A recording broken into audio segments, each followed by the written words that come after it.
जी अस्सलाम वालेकुम। कैफ 7 आज के लेक्चर का आगाज़ करते हैं। हमारा पहला लेक्चर है। आज का सब्जेक्ट हमारा है कंपनी लॉ।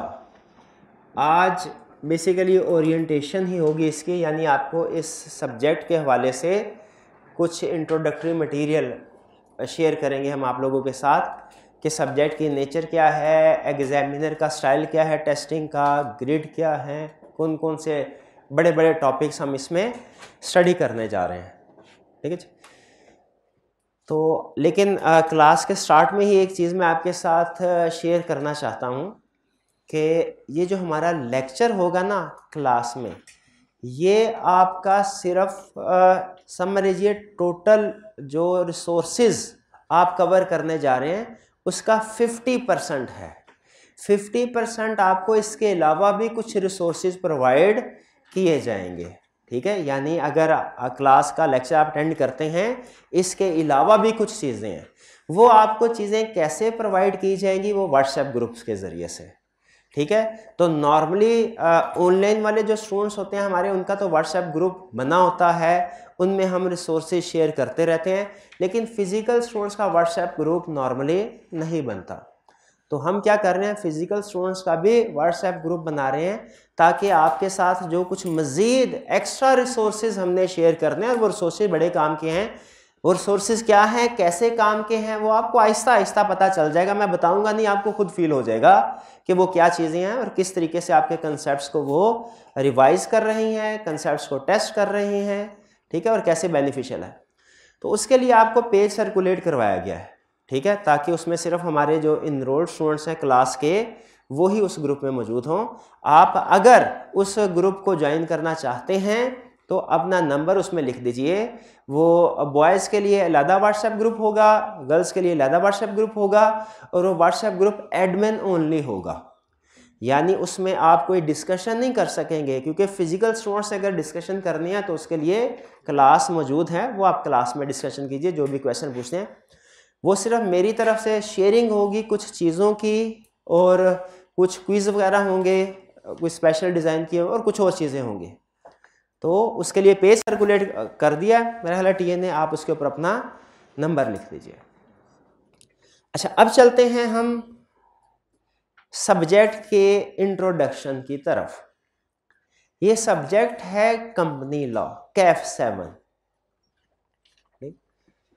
इससे पहले आपने प्रोबेबली लॉ का एक सब्जेक्ट पढ़ा होगा, कैफ फॉर बिजनेस लॉ। ये जो कंपनी लॉ का सब्जेक्ट है, ये नेचर इसकी बिजनेस लॉ की तरह ही है। फ़र्क ये है कि जो बिजनेस लॉ का सब्जेक्ट था उसमें हम ऐसे लॉज को कवर करते थे जो सोल प्रोप्राइटरशिप और पार्टनरशिप के लिए थे। आपको पता है प्रैक्टिकली बिजनेस 3 तरह के होते हैं, सोल प्रोप्राइटरशिप, पार्टनरशिप और कंपनी फॉर्म में।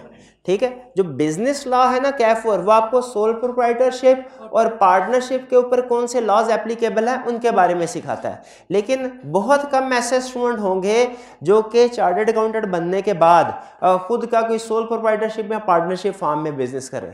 ज़्यादातर स्टूडेंट्स ऐसे होंगे जो या तो किसी कंपनी को ज्वाइन करेंगे या फिर खुद की कोई कंपनी बनाएंगे। तो आपके लिए ये भी बहुत ही ज़रूरी है, बल्कि बिजनेस लॉ से ज़्यादा ज़रूरी है कंपनी लॉ पढ़ना, ताकि आपको पता चले कि कंपनीज के ऊपर कौन से लॉज एप्लीकेबल है।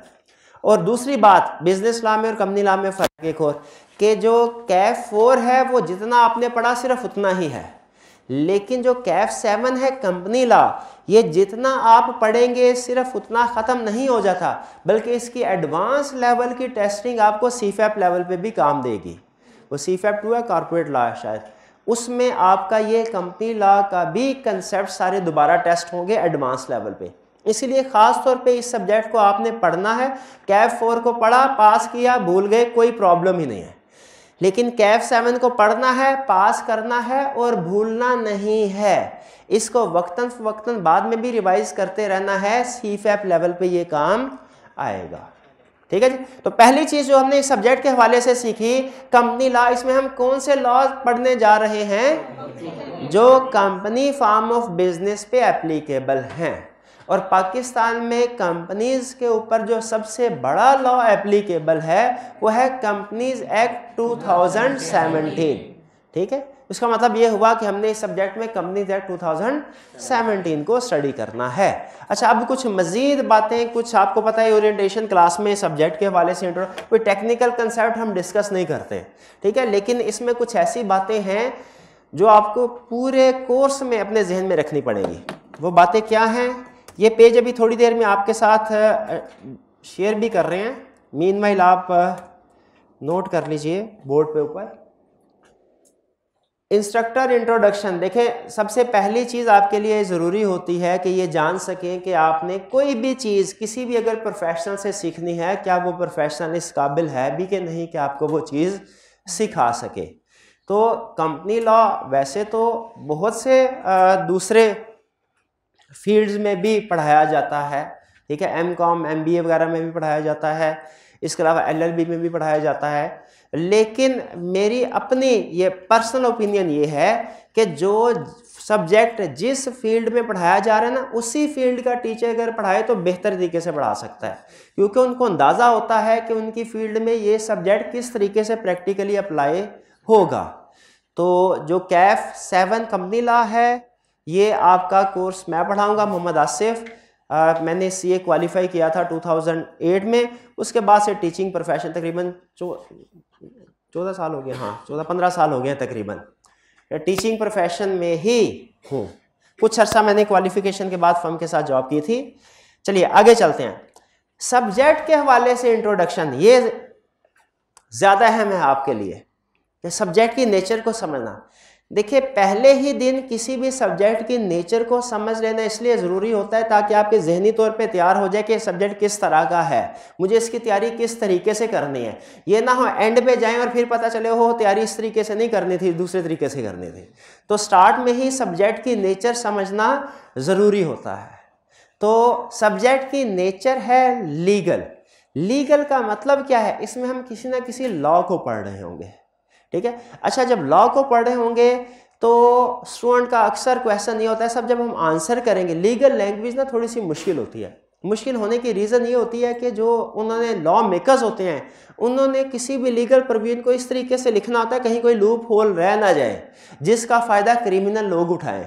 तो उन्होंने हर चोर रास्ता जो है ना वो बंद करना होता है लॉ मेकर्स ने, इसीलिए वो लैंग्वेज इस तरीके से और एग्जाम्पल मतलब कोई एक चीज़ बताएंगे ना उसके साथ मिलती जुलती 6-7 चीज़ें और लिख देंगे ताकि शक का फ़ायदा उठा के कोई भी मुजरिम इससे निकल ना सके। तो स्टूडेंट अक्सर कहते हैं सर ये जो लॉ की लैंग्वेज है ना ये डिफ़िकल्ट है, तो क्या हमें यही लैंग्वेज याद करनी और लिखनी है? इस सवाल का जवाब हमने ICAP से पूछा। ICAP ने कहा नहीं, हमने अपने स्टूडेंट्स को इस सब्जेक्ट का बेसिक पर्पस सुनिए। ICAP कहता है इस सब्जेक्ट का बेसिक पर्पस ये नहीं है कि लॉ पढ़ के लीगल केसेस लड़ने हैं हमारे स्टूडेंट्स ने, ये पर्पस नहीं है, ठीक है। कंपनी लॉ की जो भी प्रैक्टिस में वायलेशन आएगी ना, इस केस को डील करने के लिए प्रैक्टिस में लॉयर मौजूद होंगे। तो फिर हमें ये कंपनी लॉ क्यों पढ़ाया जा रहा है? ताकि हमें पता हो कि कंपनी में बैठ के किसी भी पोजीशन पे हम काम कर रहे हैं ना, हम चाहे डायरेक्टर हैं, हम चाहे चीफ एग्जीक्यूटिव हैं, हम चाहे CFO हैं, इवन हम उस कंपनी के अगर मालिक हैं, शेयर होल्डर हैं, तो हमारे क्या क्या रिस्पॉन्सिबिलिटीज़ हैं, हमारी क्या क्या राइट्स हैं, क्या क्या ड्यूटीज़ हैं। और अगर हम दूसरे लोगों के साथ डील करते हैं तो ये डील करते हुए हमने किन चीज़ों का ध्यान रखना है, ठीक है। यानी जनरल अंडरस्टैंडिंग हमें होनी चाहिए कि हम कंपनी फॉर्म ऑफ बिजनेस करते हुए कोई भी ट्रांजैक्शन करते हैं उसकी लीगल इम्प्लीकेशन क्या होगी, उसकी अंडरस्टैंडिंग होना ज़रूरी है। लेकिन कोर्ट में जाके हमने कॉर्पोरेट केसेस नहीं लड़ने, वो वकील ही लड़ेंगे, ठीक है। इसीलिए ICAP ने कहा कि जो कंसेप्ट्स हैं स्टूडेंट्स अगर उस कंसेप्ट को अपने अल्फाज में सही से बता सकते हैं, सही से, तो फिर उसकी इजाज़त है। Legal language as it is produce करना लाजमी नहीं होता। यानी ICAP क्या कहना चाह रहा है कि कंसेप्ट सेम होना चाहिए, वर्ड्स डिफरेंट हो सकते हैं। तो ये लीगल पेपर है। डिफिकल्ट प्री रेक्विजिट क्या इस सब्जेक्ट को पढ़ने से पहले किसी दूसरे सब्जेक्ट को पढ़ना ज़रूरी है? नहीं कोई जैसे अगर आपने FAR 1 पढ़ना है उससे पहले ज़रूरी है इंट्रोडक्शन टू अकाउंटिंग पढ़ा हो, FAR 2 पढ़ना है उससे पहले ज़रूरी है FAR 1, लेकिन कैफ 7 पढ़ने से पहले कोई भी सब्जेक्ट पढ़ा होना ज़रूरी नहीं। हाँ, अगर आपने इंट्रोडक्शन टू अकाउंटिंग का सब्जेक्ट पढ़ा हुआ है तो अच्छा है, आपको उससे फ़ायदा हो जाएगा। और मेरा है इंट्रोडक्शन टू अकाउंटिंग तो आप सबने पढ़ा होगा ना? अच्छा, नहीं पढ़ा हुआ एग्जाम चले FAR 1 पढ़ा होगा, वो तो उससे भी ज़्यादा बेहतर है, वो तो उससे भी ज़्यादा बेहतर। यानी किसी भी दर्जे पे अकाउंटिंग पढ़ी हुई है ना तो बस काफ़ी है, काफ़ी। इसके अलावा मज़ीद किसी चीज़ की ज़रूरत नहीं है। वो भी अकाउंटिंग सिर्फ इस वजह से क्योंकि कुछ जगहों पे टर्म्स आएंगी फाइनेंशियल स्टेटमेंट्स, ठीक है, तो आपको पता होना चाहिए फाइनेंशियल स्टेटमेंट्स क्या होती हैं। फाइनेंशियल स्टेटमेंट्स पता है ना आपको क्या होता है, बस इतनी क्यों अकाउंटिंग की ज़रूरत थी। आगे चलते हैं। डिफिकल्टी लेवल मॉडरेट, याद रखें रिसेंटली पिछली 2 अटेम्प्ट्स में ICAP ने इसको मॉडरेट लेवल से थोड़ा सा अपग्रेड किया है।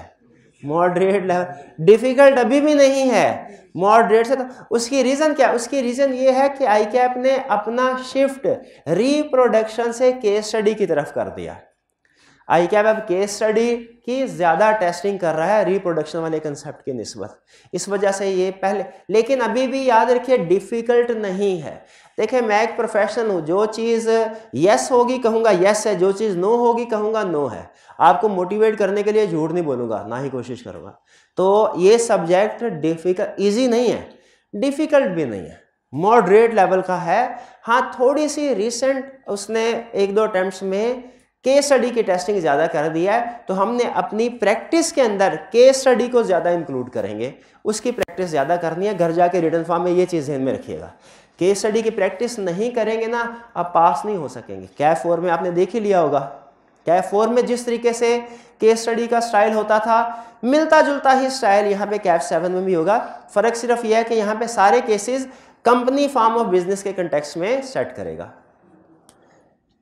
पासिंग परसेंटेज जो प्रीवियस अटेम्प्ट लेटेस्ट, जो हमारी लास्ट अटेम्प्ट जिसका रिजल्ट आ चुका है, जिस अटेम्प्ट का रिजल्ट आया वो कौन सी है हमारी? ऑटम 22, स्प्रिंग 23 का तो अभी हुआ है ना, अभी उसका रिजल्ट नहीं है।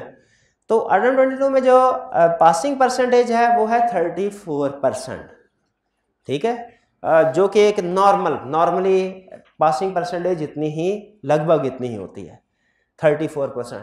लेकिन अगर आप केस स्टडी की प्रैक्टिस करें, अगर के रिटन फॉर्म में केस स्टडी के या फेल होने वाले जो स्टूडेंट्स हैं ना, कंसेप्ट इनको भी आते होते हैं, कंसेप्ट इनको भी आते हैं। फर्क कहाँ पे पड़ता है? रिटन प्रैक्टिस पे। ये जो 64%, 66% स्टूडेंट्स फेल हुए ना प्रीवियस अटेम्प्ट में, इसका ये मतलब नहीं है कि इन्होंने लॉ को पढ़ा नहीं था। अगर देखेंगे ना इस 64% में तकरीबन 20-25% स्टूडेंट्स आपको ऐसे मिलेंगे जो 40+ पे फेल हुए। और 40+ पे फेल होने की रीज़न सिर्फ यही होती है, पढ़ा सारा है, उसकी प्रैक्टिस नहीं की, खास तौर पे केस स्टडी की प्रैक्टिस नहीं की। तो आप देखें कंपनी लॉ कहीं पे भी पढ़ने चले जाएं, कंसेप्ट्स तो आपको सारे ही पढ़ा देंगे, ठीक है। असल चीज़ है कि आपसे प्रैक्टिस करवानी है।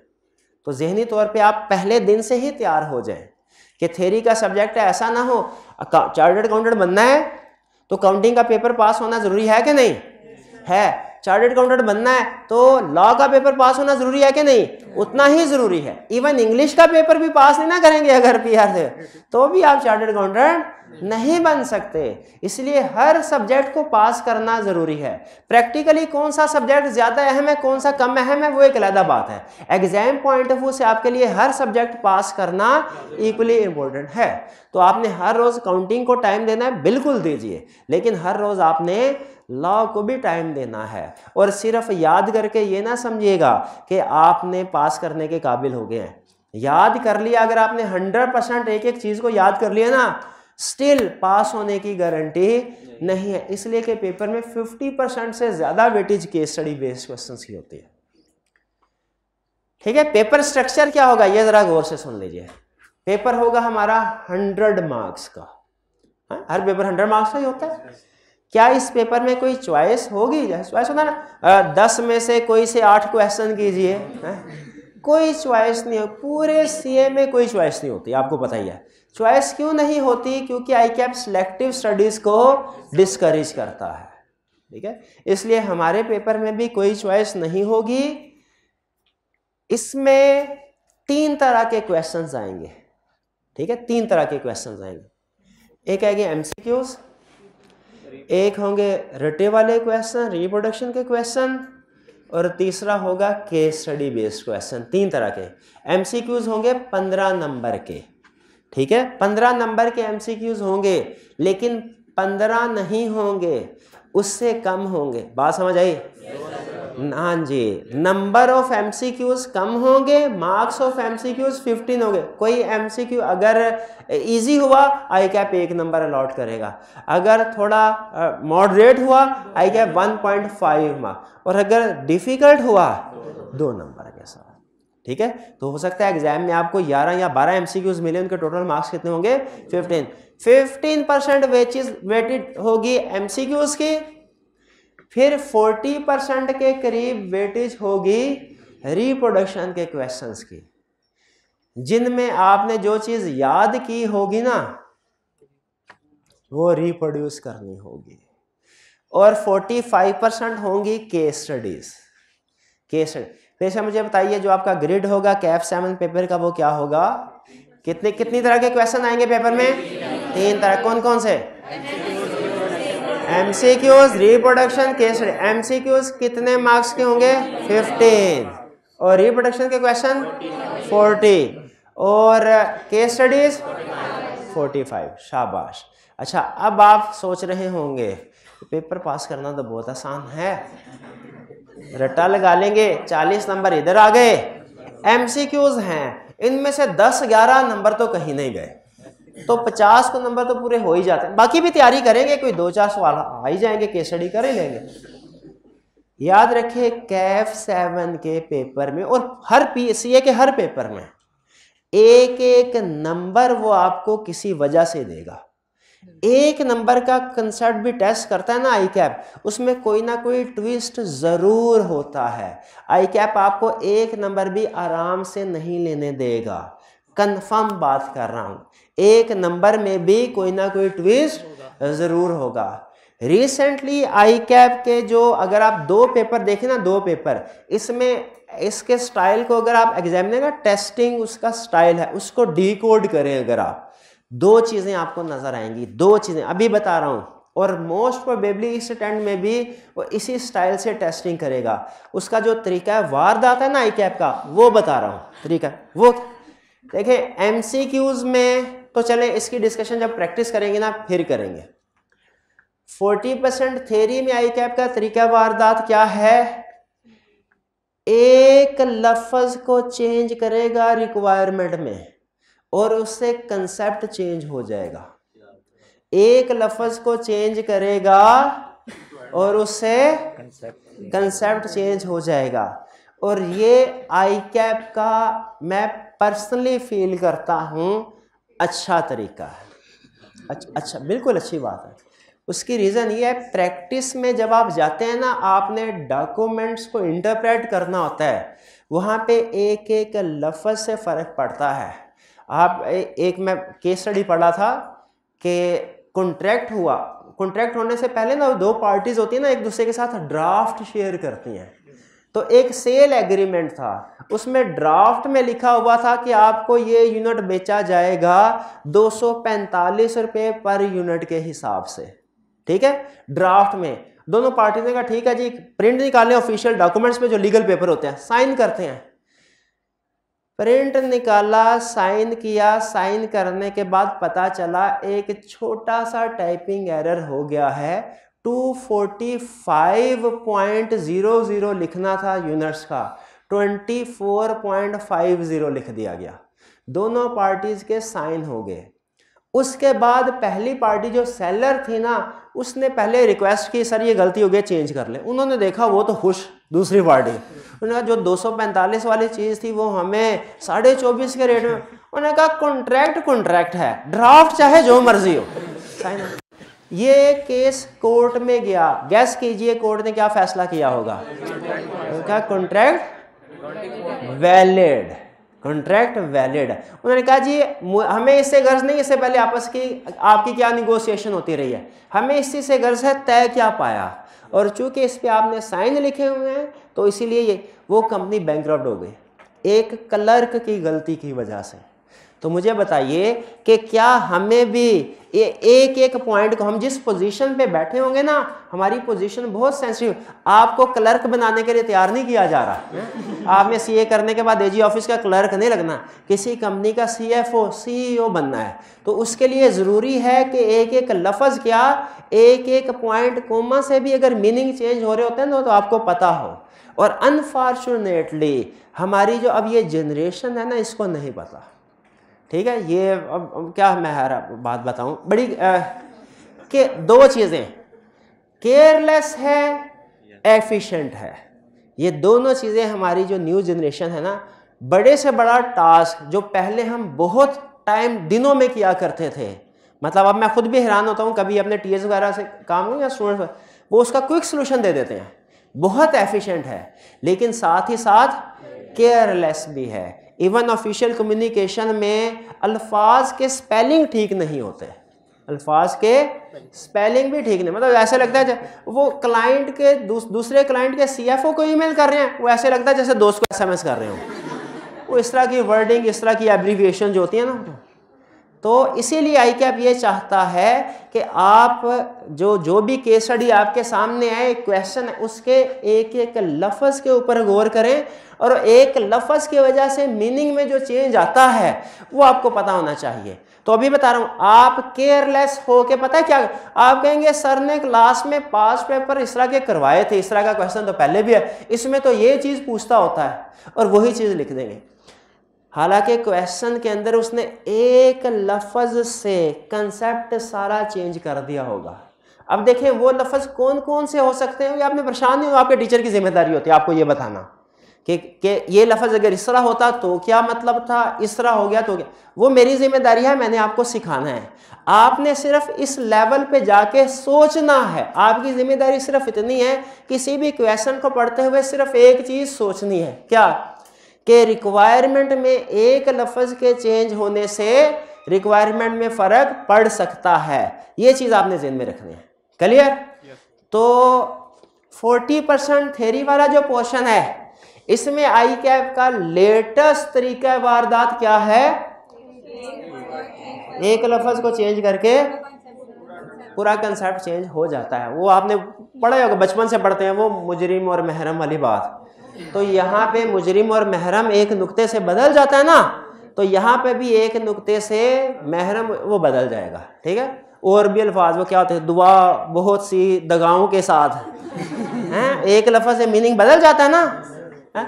तो इसीलिए यहाँ पे भी सीला के पेपर में भी रिक्वायरमेंट में एक लफ्ज़ चेंज होने से कंसेप्ट चेंज हो जाएगा।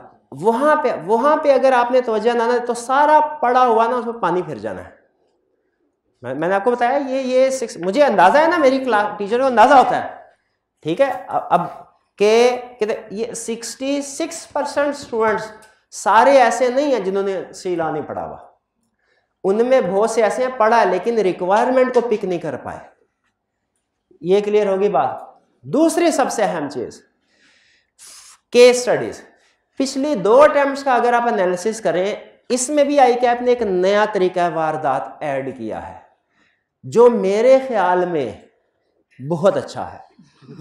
पर्सनली देखें, अगर किसी जगह पे आईकैप में और स्टूडेंट्स में कन्फ्लिक्ट होगा ना, तो हर टीचर, मैं अपनी बात नहीं कर रहा, मुझे अंदाजा दूसरे टीचर्स के साथ भी है जान, हर टीचर स्टूडेंट के साथ ही खड़ा, कोई टीचर भी आईकैप के साथ खड़ा।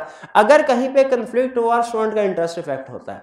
लेकिन मैं प्रोफेशनल हूं ना, तो मैं ये मुझे अंदाजा है कि मार्केट में किन तरह के लोगों की डिमांड है, और मैं ये भी इस चीज़ को भी इनकरेज करता हूं कि आईकैप को चाहिए कि मार्केट की डिमांड को सामने रखे हुए उस क्वालिटी का चार्टर्ड अकाउंटेंट प्रोड्यूस करे। तो सुन ले, पहले तरीका वारदात क्या होता था, अब तरीका वारदात क्या है। पहले तरीका वारदात ये होता था, चैप्टर 6 की केस स्टडी है ना, आईकैप कहता था चैप्टर 6 की केस स्टडी, अगर पेपर आसान बनाना है तो आसान बनाओ, मुश्किल बनाना है तो केस स्टडी भी मुश्किल होनी चाहिए चैप्टर 6 की। चैप्टर 8 की केस स्टडी भी मुश्किल होनी चाहिए। अगर पेपर आसान बनाना है तो चैप्टर 8 की केस स्टडी आसान, और मुश्किल बनाना है तो 8 की केस स्टडी मुश्किल। ये पुराना तरीका वाला, नया तरीका वाला गौर से सुन लीजिए। वो क्या है? अगर पेपर आसान बनाना है ना तो चैप्टर 6 की डिफिकल्ट केस स्टडी बनाओ, और अगर पेपर मुश्किल बनाना है ना तो चैप्टर 6 और चैप्टर 8 दोनों के मिला के एक केस। इसमें स्टूडेंट क्या करता है, सर पेपर बहुत अच्छा हुआ, सर चैप्टर 6 की केस स्टडी पूछी थी उसने, उससे कहे अच्छा क्वेश्चन में तो ये लाइन भी लिखी थी, ये तो चैप्टर 8 की तरफ जा, ओ सर उधर तो समझ ही नहीं आई। एग्जाम में वैसे आपको पता है 12 बजे होते हैं, उसमें एक एक लाइन जो है वो बाजू का वर्ड पिक नहीं कर पाते। तो जहन में रखिएगा आई कैप का लेटेस्ट तरीका वारदात क्या है। 40% थ्योरी वाले में क्या करता है, रिक्वायरमेंट के अंदर एक लफ्ज चेंज करेगा, रिक्वायरमेंट आप कुछ और करके आएंगे, उसने पूछा कुछ और होगा, 0 नंबर। केस स्टडी वाले पोर्शन में क्या करेगा, कुछ केस स्टडी उसकी सिर्फ एक चैप्टर में से होंगी, सिंगल चैप्टर, कुछ केस स्टडी वो मल्टीपल चैप्टर में से टेस्ट करेगा, कर रहा है। तो आपने किसी भी केस स्टडी को अटेम्प्ट करते हुए ना अपना माइंड सिर्फ एक चैप्टर के ऊपर फोकस नहीं रखना, ठीक है। हर केस स्टडी में ऐसा नहीं होगा मल्टीपल चैप्टर, लेकिन कुछ केस स्टडी में मल्टीपल चैप्टर टेस्ट होंगे। क्लियर हो गई ये बात? ये बेटी मेरी जजमेंट है, आई कैप हो सकता है इसको चेंज कर दे। यानी मैंने कहा 50% थ्योरी 45% केस स्टडी, हो सकता है आई कैप 30% थ्योरी करके 55% केस स्टडी कर दे, या आई कैप 20% थ्योरी करके 65% केस स्टडी कर दे, ठीक है। तो ये आई कैप चेंज कर सकता है, दूसरी बात नहीं सोचनी। हाँ, वो केस स्टडी को बढ़ाएगा ही, इससे कम नहीं करेगा, ये पक्का है। भाई सब्जेक्ट का इंट्रोडक्शन हो गया, इसकी नेचर कैसी है, कितनी तरह के क्वेश्चंस आएंगे, और आई कैप उन क्वेश्चन में आपको कैसे डॉज करने की कोशिश करेगा। अभी मैंने सिर्फ ये बताया आई कैप डॉज कैसे करेगा, आपने उससे बचना कैसे है, रिस्पॉन्ड कैसे करना है, ये जैसे जैसे सिलेबस चलेगा आगे वो इंशाल्लाह मैं गाइड करता रहूंगा। इसके बाद आगे चलते हैं जी, सबसे अहम चीज आज यही थी। फिर कुछ इंस्ट्रक्शंस हैं आप लोगों के लिए, कुछ इंस्ट्रक्शन है फिजिकल वाले स्टूडेंट्स के लिए, और कुछ इंस्ट्रक्शंस हैं हमारे ऑनलाइन वाले स्टूडेंट्स के लिए, ठीक है। ऑनलाइन वाले फिजिकल स्टूडेंट्स देखें, बताना उस्ताद का फर्ज होता है, अमल करना ना करना आपकी मर्जी है, ठीक है। तो एक दफा मैं बता जरूर दूं, फिजिकल रेगुलर और पंक्चुअल, ठीक है। रेगुलर का मतलब क्या होता है, रोज आना है। पंक्चुअल का मतलब क्या होता है, टाइम पे आना है, ठीक है। एक दिन छुट्टी करेंगे ना समझ के कि ये लॉ है, थ्योरेटिकल सब्जेक्ट का क्या हो जाएगा। सीए का कोई भी पेपर आज जिस स्टेज पे है ना, मैंने ना बात से बात याद आई, मैंने आई.कॉम भी किया, बी.कॉम भी किया। उसमें होता क्या था, आई.कॉम में हफ्ता छुट्टी करे ना, बी.कॉम हफ्ता छुट्टी करे, हफ्ता छुट्टी करने के बाद वही टॉपिक चल रहा होता था जो छोड़ के गए थे, बस क्वेश्चन 7-8 आगे पहुंच चुके होते थे, टॉपिक वही चल रहा था। इसमें 3-4 दिन के बाद चैप्टर ने चेंज हो जाना होता है। हमारा जो समय इसमें 4-5 दिन से ज्यादा शाज़ और नादिरी कोई चैप्टर्स होते हैं जो हमारे 5 दिन से ऊपर जाते हैं, नॉर्मली 4-5 दिन में। तो एक दिन अगर आप छुट्टी करेंगे ना, सिर्फ एक दिन, तो उसका इफेक्ट अगले 4-5 दिन आता रहेगा। तो आपने छुट्टी नहीं करनी, और दूसरा कोशिश करना है कि टाइम पे आए, क्योंकि हमारी कोशिश ये होगी, आगे चल के लेक्चर प्लानिंग में आपके साथ शेयर करूंगा कि लेक्चर के स्टार्ट में हमने लेक्चर का थीम डेवलप करना है। यानी ऐसा नहीं होगा कि आप आए हैं तो मैं फौरन से लेक्चर बताना शुरू कर दिया, नहीं। एजुकेशनल साइकोलॉजिस्ट ये कहते हैं कि आपने जब कभी कोई नई चीज़ सिखानी हो ना, उस चीज़ को सिखाने से पहले 2-4 मिनट लगा के ना, तो वो थीम सेट कर दीजिए कि स्टूडेंट क्या सीखने जा रहा है, ताकि स्टूडेंट मेंटली तौर पे अपने आप को एडजस्ट कर ले कि मैं ये चीज़ सीखने जा रहा हूँ, आज का मेरा लेक्चर इस चीज़ के ऊपर बेस कर रहा होगा, इससे बाहर नहीं होगा। तो हर लेक्चर के स्टार्ट में हमने थीम डिस्कस करना होता है कि इस लेक्चर में आप क्या पढ़ने जा रहे हैं, ठीक है। तो वो अगर आप अटेंड करेंगे तो आपके लिए बहुत बेनिफिशियल होगा। अगर आप लेट हो गए, 7-8 मिनट भी लेट हो गए, तो वो जो थीम सेट करना होता है हमने, वो फेज गुजर गया। फिर आपको थोड़ा सा ज़्यादा एफर्ट करनी पड़ेगी, ज़्यादा फोकस होके अटेंटिव होके लेक्चर सुनना पड़ेगा। रेगुलर क्लास में अटेंटिव होके बैठना है। अटेंटिव होके बैठने का मतलब है कि मोबाइल फ़ोन इस्तेमाल नहीं करना, मोबाइल फ़ोन इस्तेमाल नहीं करना। हो सके तो, अच्छा ये मैं नहीं कह रहा, बल्कि बड़े बड़े जो एक्सपर्ट लोग हैं उनसे सुना है कि हो सके तो मोबाइल को अपनी ज़िंदगियों से निकाल दें। ठीक है, जब तक स्टूडेंट है तब तक तो आप निकाल ही सकते हैं, कोई प्रॉब्लम नहीं है, कोई प्रॉब्लम, या चलें इस्तेमाल कम से कम कर दें। दुनिया की मोस्ट डिस्ट्रैक्टिंग डिवाइस मोबाइल है। ठीक है, अगर आपको मेरी बात पे यकीन नहीं, गूगल पे जाके सर्च कर लीजिएगा मोस्ट डिस्ट्रैक्टिंग डिवाइस, और इसका मतलब क्या है कि आप कोई भी काम फोकस से नहीं कर सकेंगे। बल्कि रिसेंटली एक रिसर्च हुई, उन्होंने कहा आप मोबाइल ऑफ करके बैग में भी रख देना, फिर भी आपकी अटेंशन को डाइवर्ट करेगा आपका मोबाइल। थोड़ी थोड़ी देर बाद ज़हन में आता रहेगा कि कोई अहम मैसेज कॉल ना मिस हो रही हो। मोस्ट डिस्ट्रैक्टिंग डिवाइस, इसीलिए क्लास में आपने इसको इस्तेमाल हरगिज नहीं करना, हरगिज नहीं करना। अटेंटिव, जो भी टॉपिक के क्वेश्चन हैं पूछिए, जितने ज़्यादा क्वेश्चन पूछेंगे उतना ही ज़्यादा आप भी सीखेंगे और दूसरे स्टूडेंट्स भी सीखेंगे। वीकली टेस्ट लाजमी अटेम्प्ट करने हैं। जब तक आप देखें, अगर टॉपिक को याद कर भी लिया, क्या आपको कभी पता चल सकेगा कि रिक्वायरमेंट में कौन सा लफ्ज़ चेंज होने से कैसे रिक्वायरमेंट चेंज होती है? क्या लफ्ज़ हो तो ये वाला कंसेप्ट लिखना है, कौन सा लफ्ज़ हो तो वो कंसेप्ट लिखना है। याद करने से तो नहीं पता चलेगा। कैसे पता चलेगा? टेस्ट से। अगर उसने मल्टीपल टॉपिक्स को टेस्ट करना है तो कैसे केस स्टडी बनाता है? याद करने से तो नहीं पता चलेगा। कैसे पता चलेगा? टेस्ट से। शाबाश। तो सिर्फ याद कर लेना काफ़ी नहीं है, आपने वीकली टेस्ट भी अटेम्प्ट करना है। हॉस्टल को और हॉस्टल मेट्स को केयरफुली सेलेक्ट करें। बाज़ औक़ात हम डिसीजन करते होते हैं ना, सिर्फ फाइनेंशियल साइड को सामने रखते हैं, फाइनेंशियल फैक्टर्स को। ठीक है, जैसे ये हॉस्टल का रेंट कम है, इस हॉस्टल का रेंट नहीं, ये हॉस्टल वाला जो ज़्यादा ये तो लूट रहा है, ये कम वाले की तरफ जाते हैं। हो सकता है वो आपके कॉलेज से ज़्यादा दूर हो। आपकी सिर्फ इन्वेस्टमेंट कैश, कोई भी डिसीजन करते हैं ना, इन्वेस्टमेंट सिर्फ आपकी पैसों में नहीं होती, आपका टाइम भी होता है जो आप इन्वेस्ट कर रहे होते हैं, आपका कैरियर होता है जो आप इन्वेस्ट कर रहे होते हैं, एफर्ट्स होते हैं। तो अगर थोड़ा सा दूर है, थोड़ा 1000-1200 ज़्यादा दे दें, करीब हॉस्टल ले लें, ताकि वही 10-15 मिनट जो आने जाने में ज़ाया हो रहे हैं आप पढ़ाई भी इस्तेमाल कीजिए। ठीक है, कुर्बानी दे रही हैं तो थोड़ी सी कुर्बानी ज़्यादा दे दीजिए। इसी तरह जो हॉस्टल मेट्स होते हैं ना आपके, उनको ध्यान से सेलेक्ट कर लीजिए। अगर 3 लोग एक रूम में रह रहे हैं, एक अगर पढ़ने वाला नहीं है ना, तो वो बाकी 2 को भी पढ़ने नहीं देगा। इसलिए कोशिश कीजिए। मेरे पास असल में कुछ स्टूडेंट्स आते हैं, बाज़ औक़ात वो बड़े डिस्टर्ब भी होते हैं, आके गपशप करते हैं, उससे मुझे अंदाज़ा हुआ कि ये इतना सीवियर इशू है कि इसे डिस्कस करना चाहिए। 12, ये तो था फिजिकल स्टूडेंट्स के लिए। ऑनलाइन स्टूडेंट्स जो देख रहे हैं, इनके लिए क्या इंस्ट्रक्शंस हैं? पहले इंस्ट्रक्शन, कोशिश करें मोबाइल इस्तेमाल ना करें मेरे भाई। Mobile most distracting device, most distracting.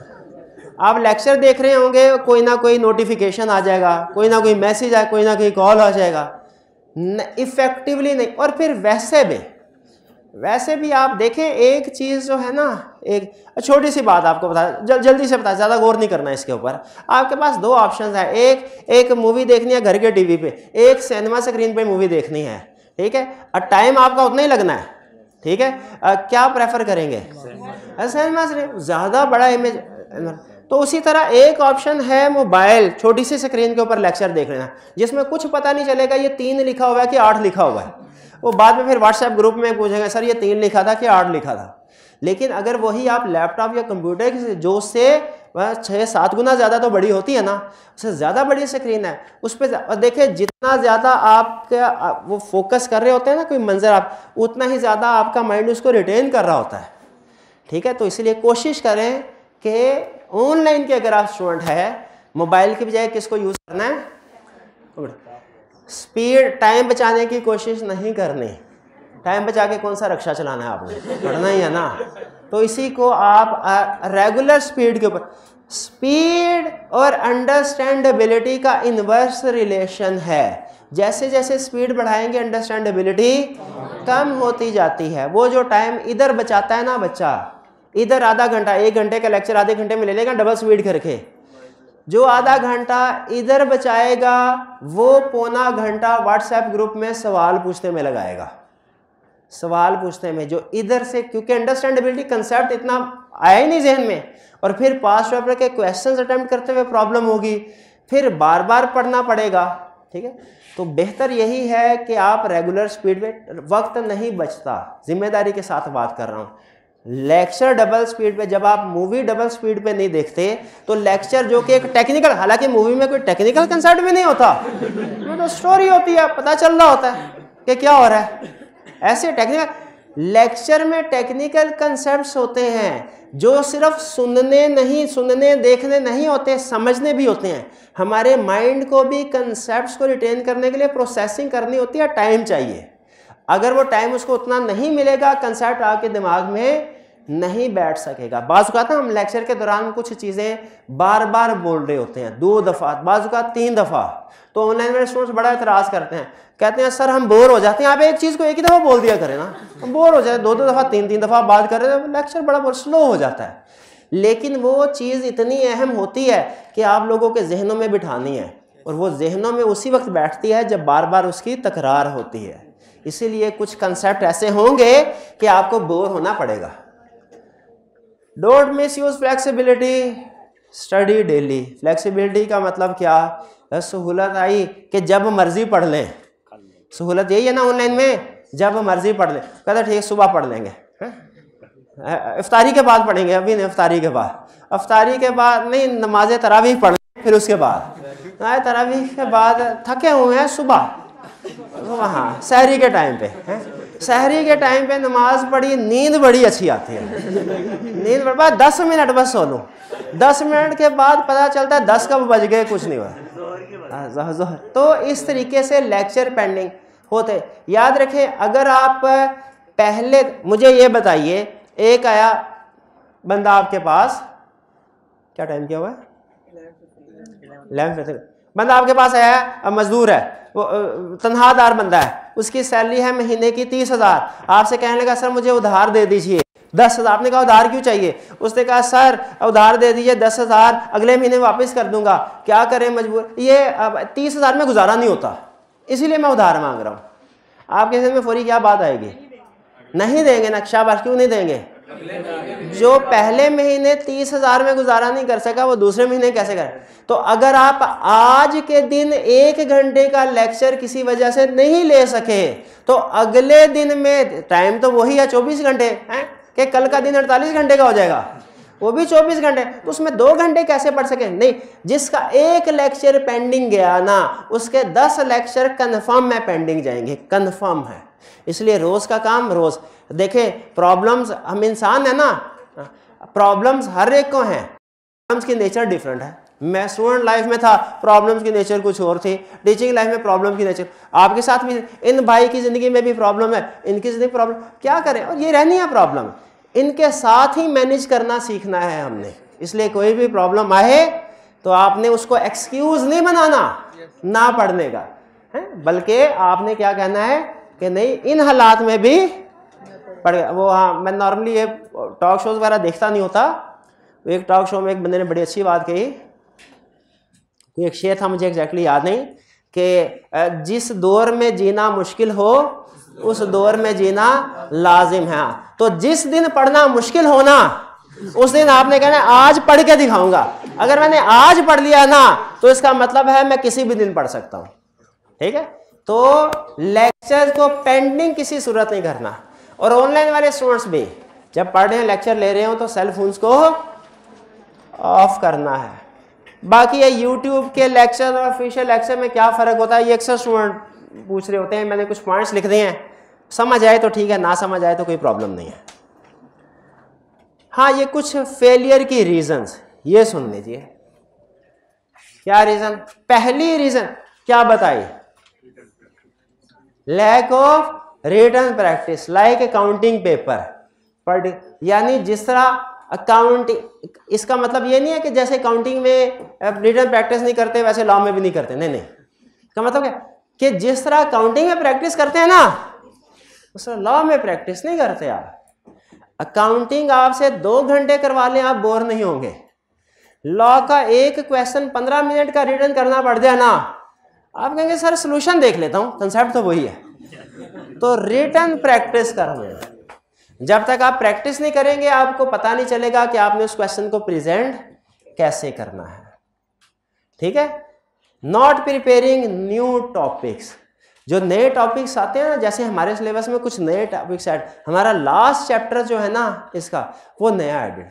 अब होता क्या है, लास्ट चैप्टर कब पढ़ाना है, लास्ट में पढ़ाना है क्या, तो लास्ट में पढ़ाना है तो शुरू के टॉपिक्स बच्चे के किसी भी सब्जेक्ट के ज्यादा अच्छे तैयार होते हैं, एंड वाले कम, क्यों भला, टाइम कम मिलता है। तो आपने क्या करना है, जब सिलेबस आखिरी महीने में पहुंचेंगे ना तो आपने वो कंसेप्ट्स को और ज्यादा अच्छे तरीके से तैयार करना। क्लियर। नॉट अंडरस्टैंडिंग रिक्वायरमेंट मैंने बता दिया, ये आपका तरीका वारदात कि एक एक लफ्ज से वो कंसेप्ट को चेंज। Selective study